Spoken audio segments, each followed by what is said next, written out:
C'est une diminution du nombre de fidèles, de paroisses et de ministres de l'Église qui pousse les deux diocèses à fusionner. Une pratique courante à travers le pays, m'assure Monseigneur Boulanger, qui voit beaucoup de positifs à la fusion. Un rapport a été transmis aux fidèles, résultat d'une étude qui prend de plus en plus des airs de plan de match.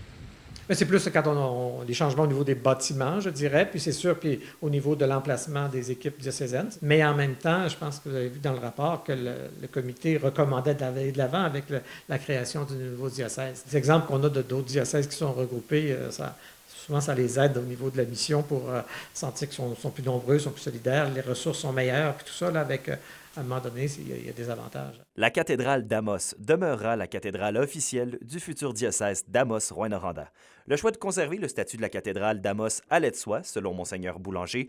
L'évêché d'Amos, bâtiment patrimonial, sera quant à lui vendu.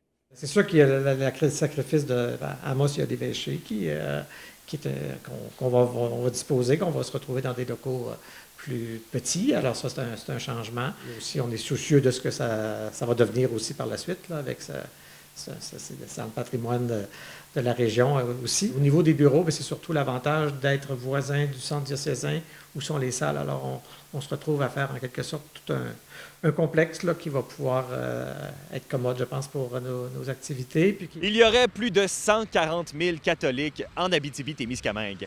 Toutefois, ce nombre est prévu à la baisse selon l'étude en raison de la baisse de la pratique religieuse et de la faible implication des nouvelles générations. Toutefois, un vent inattendu souffle sur la foi catholique en région. L'immigration change la donne et donne un nouveau souffle à l'Église, selon l'évêque. Il y a toute une immigration aussi, là, des gens qui arrivent de différents pays puis qui se joignent à nos communautés, qui prennent leur place, qui les fortifient. Alors ça, dans nos assemblées, c'est très, très visible actuellement, là. Et c'est des gens qui sont très intéressés, très, très ardents. Alors ça crée un renouveau pour plusieurs communautés, là. Alexandre Cabana, RNC Nouvelles, Rouyn-Noranda.